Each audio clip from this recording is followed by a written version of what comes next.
호세아 2장 14절에서 23절 말씀. 그러므로 보라, 내가 그를 타일러 거친 들로 데리고 가서 말로 위로하고 거기서 비로소 그의 포도원을 그에게 주고 아골 골짜기로 소망의 문을 삼아주리니 그가 거기서 응대하기를 어렸을 때와 애굽 땅에서 올라오던 날과 같이 하리라. 여호와께서 이르시되 그날에 내가 나를 내 남편이라 일컫고 다시는 내 바알이라 일컫지 아니하리라.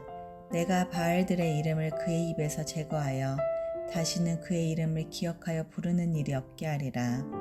그날에는 내가 그들을 위하여 들짐승과 공중의 새와 땅의 곤충과 더불어 언약을 맺으며 또 이 땅에서 활과 칼을 꺾어 전쟁을 없이 하고 그들로 평안히 눕게 하리라. 내가 내게 장가들어 영원히 살되 공의와 정의와 은총과 긍휼이 여김으로 내게 장가들며 진실함으로 내게 장가들리니 내가 여호와를 알리라. 여호와께서 이르시되 그날에 내가 응답하리라. 나는 하늘에 응답하고 하늘은 땅에 응답하고 땅은 곡식과 포도주와 기름에 응답하고 또 이것들은 이스라엘에 응답하리라. 내가 나를 위하여 그를 이 땅에 심고 긍휼히 여김을 받지 못하였던 자를 긍휼히 여기며 내 백성 아니었던 자에게 향하여 이르기를 너는 내 백성이라 하리니 그들은 이르기를 주는 내 하나님이시라 하리라 하시니라. 아멘.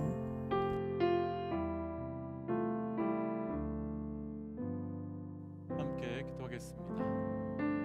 하나님, 때로는 우리를 돌이키시기 위하여 우리의 죄를, 또 때로는 우리를 다시 돌아오도록 하시기 위하여 우리의 어둠을 들추어내심으로 우리를 돌이키게 하시는 은혜에 감사합니다. 하나님, 우리가 오직 주의 뜻 안에 반응하는 자 되게 하여 주셔서 나타나는 현상과 사건으로 무너지는 것이 아니라 주의 은혜로만 살게 하여 주옵소서. 이 모든 말씀 예수님 이름으로 기도하였습니다. 아멘. 할렐루야. 세상 그 어떤 것보다도 더럽고 추한 우리를 예수님의 십자가의 피로 다시 구원하여 주시고 또 그 구원의 은혜를 통해 온전히 살아갈 수 있도록 은혜를 허락하여 주시는 우리 하나님의 이름을 높이 찬양합니다. 오늘 우리가 함께 나눌 말씀의 제목은 수치스럽게 하시는 하나님이라고 하는 말씀의 제목입니다. 어쩌면 말씀의 제목을 보시고 우리 하나님이 우리를 수치스럽게 하신다고 라고 하는 반문을 가질 수도 있을 것 같지만, 그래서 말씀의 제목이 이상하다 생각하시는 분들도 계시리라 생각됩니다. 그런데 오늘 말씀의 제목을 이렇게 정한 이유는 어제 본문인 10절 말씀을 한번 보시면 하나님께서 내가 사람들의 수치를 드러낼 것이다, 그리고 내가 그 수치를 드러낼 때 건져낼 사람이 없을 것이다 라고 말씀하셨기 때문이며, 오늘 말씀은 하나님께서 그렇게 말씀하신 수치를 드러내는 사건이 어떻게 우리에게 나타나고 구체화되는지에 대한 말씀이기 때문에 오늘 말씀 제목을 수치스럽게 하시는 하나님이라고 하는 제목으로 정하게 된 것입니다. 분명히 우리 하나님은 사랑의 하나님, 은혜의 하나님 맞습니다. 그래서 하나님께서는 우리의 수치를 사라지게 하고 우리의 수치를 무너뜨리시기도 합니다. 하지만 그 사랑의 하나님이며 은혜의 하나님이시기에 때로는 우리 하나님께서 우리의 수치를 드러내고 우리의 수치를 만나게 하는 사건으로 우리를 끌고 가셔서 우리를 수치스럽게 하실 때가 있습니다.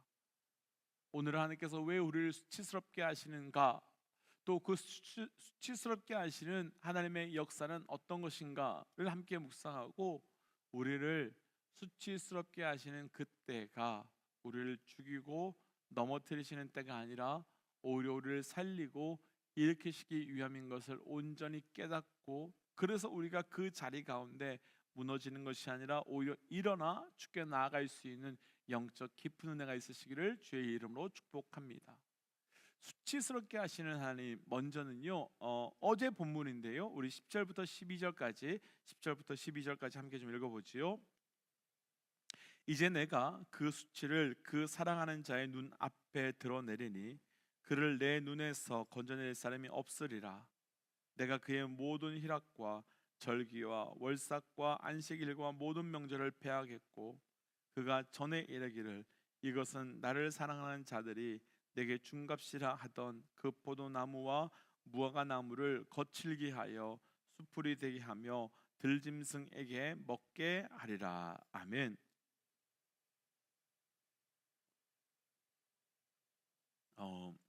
사실 우리 삶에서요 가장 힘들고 어려운 것 중에 한 가지가 수치를 당하는 거지요. 그래서 우리는 공개적으로 모욕을 당하거나 혹은 뺨과 같은 우리의 인격 혹은 우리의 자존심과 같은 것을 공격당하면 상당히 고통스러워합니다. 그런데 오늘 말씀에서 하나님께서는 이스라엘 백성들에게 수치를 당하게 할 것이며 내가 그들의 수치를 드러내게 되었을 때 아무도 그것을 건져낼 사람이 없다라고 말씀하십니다. 그렇다면 하나님께서 왜 우리에게 수치를 당하게 하시겠습니까? 왜 우리를 수치의 자리로 내몰아 가시는 것이겠습니까? 사실 이 부분을 정확하게 표현해 본다면 하나님께서 우리를 수치스럽게 하시는 것이 아닙니다. 왜냐하면 우리 인간은 존재적으로 이미 수치스러운 존재들이기 때문입니다. 그러니까 우리가 매일매일 아무렇지 않게 소위 잘난 척하며 살아가고 있는 것은 우리가 잘났기 때문이 아니라 하나님께서 우리의 수치를 덮어주시고 하나님께서 우리의 수치를 감추어 주시고 가리워 주셨기 때문에 우리가 수치감을 느끼지 않고 살아갈 수 있는 것이지, 그 감추어 주심의 은혜, 덮어 주심의 은혜가 사라진다면 우리는 존재 자체가 수치스러움으로 견딜 수 없고 살아갈 수 없는 존재들입니다. 아담과 하와가 하나님이 되기 위하여 선악과를 먹고 난 다음 죄의 자리에서 가장 먼저 느낀 것이 바로 수치였고, 그래서 그들은 벗은 것을 깨닫고 숨어버렸죠.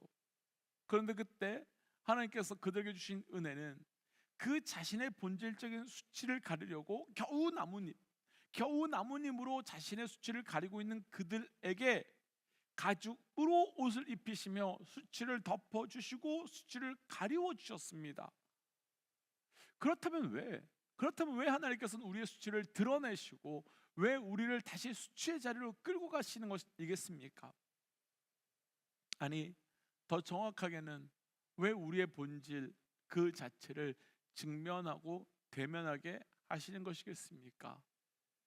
그 이유는 이미 다들 너무나도 잘 알고 계시겠지만 우리를 수치스럽게 만드시기 위함이 아니라 우리의 본질 자체가 수치 그 자체임을 직면하기 위함이며, 다시요, 우리를 수치스럽게 하기 위함이 아니라 우리의 본질 자체가 수치스러운 자임을, 그냥 수치 그 자체임을 깨닫게 하기 위함이며, 그래서 오늘 본문 23절 말씀 그대로 우리가 국률함을 받을 수 없는 존재인데 우리가 하나님의 백성이라고 하기에 합당치 못한 존재인데 하나님의 백성이라고 불러주신 은혜를 다시 회복시켜 주시기 위함인 것입니다.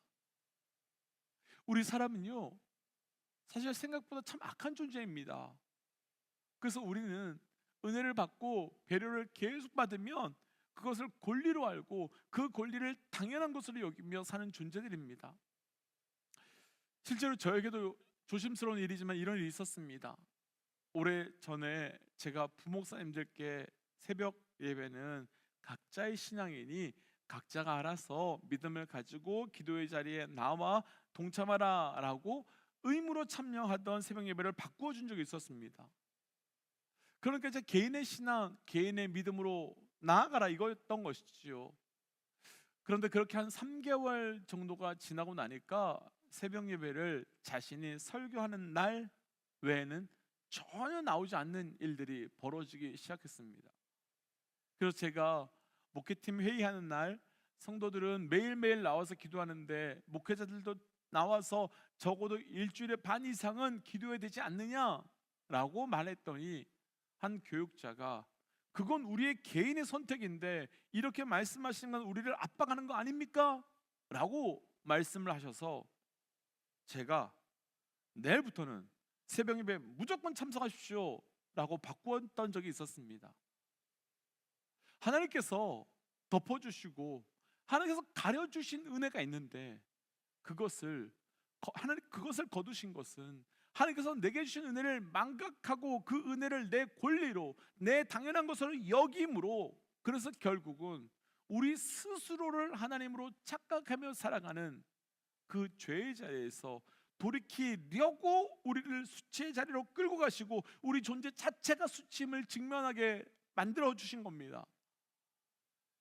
그렇다면 먼저 저를 비롯해서 우리 모든 믿음의 동역자들에게 무겁게 도전하고 싶은 것은, 하나님께서 우리에게 허락하신 은혜를 당연한 권리로, 당연한 내 것으로 여기시면 안 됩니다. 하나님께서 주신 은혜를 기억하셔야 하고 내가 얼마나 큰 하나님의 은혜 속에서 살고 있는지를 분별하셔야 합니다. 그게 은혜의 시작이기 때문이죠. 그런데 안타깝게도 이스라엘 백성들은 그 은혜를 망각했고, 그래서 하나님께서는 이스라엘 백성을 수치스럽게 하시겠다라고 하셨는데, 오늘 말씀에서는 하나님께서 어떻게 그들을 수치스럽게 하시는지 그 구체적인 방법에 대해서 설명을 주시는데요. 그 첫 번째가 우리가 조금 전에 읽었던 11절 말씀에서 모든 명절을 폐함으로 수치스럽게 하겠다라고 말씀하십니다. 모든 명절을 폐함으로. 과연 명절을 폐하는 것이 무엇이기에 그것이 우리를 수치스럽게 하는 것이겠습니까? 11절 말씀을 보시면요, 단순히 명절을 없애시겠다라고 하는 말씀이 아니라 모든 희락과 절기와 월삭과 안식일 같은 명절을 없애시겠다라고 말씀하십니다. 그럼 모든 희락과 절기와 월삭과 안식일과 같은 명절은 어떤 명절이겠습니까? 하나님께서 우리에게 주신 명절, 그리고 우리가 하나님께 나아가 드리는 명절에는 공통점이 하나 있는데, 그 베이스는, 그 기본은 바로 감사라는 것입니다. 그러니까요, 모든 희락과 절기와 월삭과 안식일의 모든 명절, 그 명절 모두는 우리가 하나님께 감사함으로 나아가 예배하는 시간이며 장소인 것입니다. 그런데 그 명절을 없애시겠다라고 하신 것은 우리의 삶에 감사를 거두시겠다는 것이며, 감사를 끊어버리시겠다고 하는 말씀으로 우리 삶에 더 이상 감사할 일들을, 그 감사할 수 있는 역사들을 사라지게 함으로 우리를 수치스럽게 하겠다라고 하는 말씀인 겁니다. 우리가 분명하게 분별해야 될 것이 있어요. 우리는 하나님이 아니면 도저히 감사할 수 있는 존재가 아니라는 거예요. 우리는 하나님이 아니면 감사로 나아갈 수 있는 존재가 아니라는 겁니다. 그래서 하나님께서 우리에게 감사한 일을 거두어 가신다면 우리는 스스로 도저히 감사할 수 없는 존재들인데, 하나님께서 감사한 일을 거두심으로 우리가 어떤 수치스러운 존재인지를, 그러니까 조금도 감사하지 못하는 수치스러운 존재임을 보여주시겠다는 겁니다. 그렇다면 우리의 삶이 수치로 나아가지 않기 위해 해야 될 것이 하나 있지요. 바로 우리에게 허락하신 모든 은혜의 사건을 감사함으로 다시 당연하게 여기는 것이 아니라 감사와 은혜로 여기는 겁니다. 지극히 당연하게 여겨왔던 모든 것을 다시 감사의 자리로 끌고 나아가는 겁니다. 그래서 이 아침 도전하기는, 저를 비롯한 우리 모든 믿음의 동역자 여러분, 우리의 감사를 회복해야 합니다. 그리고 감사의 자리로 나아가십시오. 그를 통하여 다시 돌이켜 나아갈 것입니다. 오늘 말씀에서는 연이어 하나님께서 어떻게 우리를 수치스럽게 하는지가 또 나오고 있는데요. 14절 말씀 함께 좀 읽어볼까요? 우리 천천히 14절 말씀 함께 좀 읽어보도록 하겠습니다. 그러므로 보라, 내가 그를 타일러 거친 들로 데리고 가서 말로 위로하고. 아멘. 하나님께서 그들을 타일러 거친 들로 데리고 가서 말하겠다라고 말합니다. 앞뒤가 자세히 생각해보면 앞뒤가 안 맞습니다. 타이른다고 하면 좋은 곳, 혹은 하나님 뜻이 있는 곳, 그런 곳으로 부르셔야지 왜 타일른다고 말씀하시는데 거친 들이 있는 곳으로 가시겠습니까? 한번 쉽게 생각해 보시죠. 우리 자녀들을 타이를 때 클로짓으로 들어가서 옷방으로 들어가서 캄캄한 데서 타이르시겠습니까? 아니면 좋은 분위기 좋은 카페 같은 데 가셔서 타이르시겠습니까? 그런데 오늘 말씀에서 하나님께서는 그들을 거친 들로 가지고 데리고 나아가 타이르시겠다라고 말씀하십니다. 여기서 타일르다 라고는 원어의 뜻은 우리를 유혹하다, 우리를 깨어내다 라는 의미를 가진 단어입니다.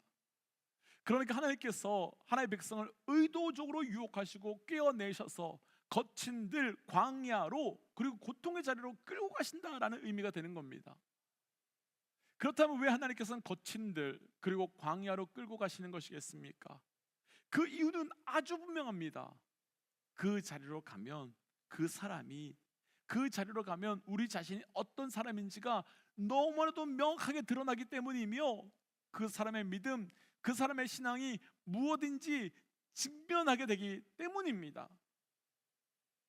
인생은 광야를 지나가면 그리고 폭풍을 지나가면 그리고 시험을 경험하면 그때 내가 어떤 사람인지 내가 무엇으로 살고 있는지 내가 어떤 존재인지 다 직면하게 되고 그래서 그 시간 그 자리가 있어야 우리의 삶을 그 자리를 통하여 우리를 대면하고 그러기 위하여 하나님께서는 거친 들로 광야로 우리를 끌고 가시는 겁니다.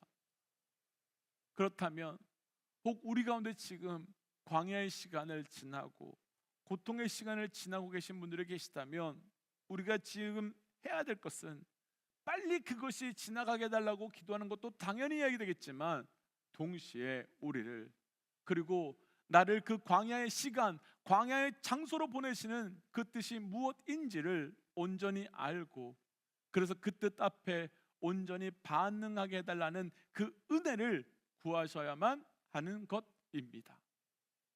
그러나 하나님께서는 수치의 자리에만 우리를 있게 하시는 것이 절대로 아닙니다. 바로 다음 절 15절을 보시면 그렇게 수치를 당하게 하시는 이유에 대해서 하나님께서는 악골 골짜기를 소망의 문으로 바꾸어 주시기 위함이다 라고 말씀하십니다. 악골 골짜기는 죽음의 골짜기이며 끝남의 땅이며 그리고 무엇보다도 수치가 가장 깊숙이 드러나는 자리입니다. 그런데 바로 그런 곳에서 새로운 소망의 문이 시작되고 새로운 소망을 보도록 하시기 위해 하나님께서는 우리를 수치의 자리와 수치의 시간으로 인도하여 주신다는 것입니다. 그래서 우리 삶에 그 수치의 시간, 수치의 장소를 경험하게 되신다면 그 수치로 무너지는 것이 아니라 그 시간, 그 자리에서 시작되는 소망의 문으로 깊숙이 드러나갈 수 있는 은혜가 저와 우리 모든 믿음의 동역자들에게 시작되어 나아가시기를 주의 이름으로 축복하며 도전합니다. 그래서 이 시간 이렇게 기도하고 싶습니다. 하나님, 내 삶의 수치의 시간, 수치의 장소로 나가지 않을 수 없는 그때의 온전한 믿음을 허락하시고 그러나 내 삶의 수치의 시간, 수치의 장소를 지나가야 한다면 그 시간 그 장소로 무너지는 것이 아니라 더 깊이 있게 하나님을 누리는 자 되게 하여 주옵소서라고 함께 기도하겠습니다. 함께 기도할까요? 하나님, 오늘 주셨던 말씀을 가지고 기도하며 나갑니다. 아버지, 나를 수치스럽게 하실 때 주의 은혜가 무엇인지 온전히 알아가는 자 되어 일어납니다. 그때 있는 주의 뜻을 알게 하시고 그때 있는 주의 말씀을 알게 하여 주옵소서. 하나님, 그 자리를 통하여 놀라운 역사를 알고 볼 수 있도록 인도하여 주옵소서. 하나님, 내 삶에서 수치의 장소, 시간을 허락하여 주실 때 하나님, 그것으로 인하여 무너지는 것이 아니라 그로 인하여 더 깊이 있게 하나님께 나아가 주를 보며 누리며 나아갈 수 있도록 인도하여 주옵소서. 그래서 하나님, 내가 어떤 존재인지 깨달음을 통하여 하나님 앞에 엎드리며 주의 은혜로만 살아가는 자 되어가기 원합니다. 이 모든 말씀 예수님 이름으로 기도하였습니다. 아멘. 사랑하는 믿음 여러분, 때로는 우리의 삶의 수치의 시간과 장소가 있지만 주의 은혜임을 기억하십시오. 오늘도 그렇게 그 은혜로 살아가시길 주의 이름으로 축복합니다. 한 가지 광고가 있습니다. 다들 아시겠지만 내일 저녁부터는 매주 금요일 우리 기도회가 시작됩니다. 기억하시고 기도의 자리를 사모하시길 바랍니다. 함께 선포하고 삶의 자리로 또 기도의 자리로 나아가죠. 함께 선포하겠습니다. 하나님은 살아계십니다. 아멘. 승리하십시오.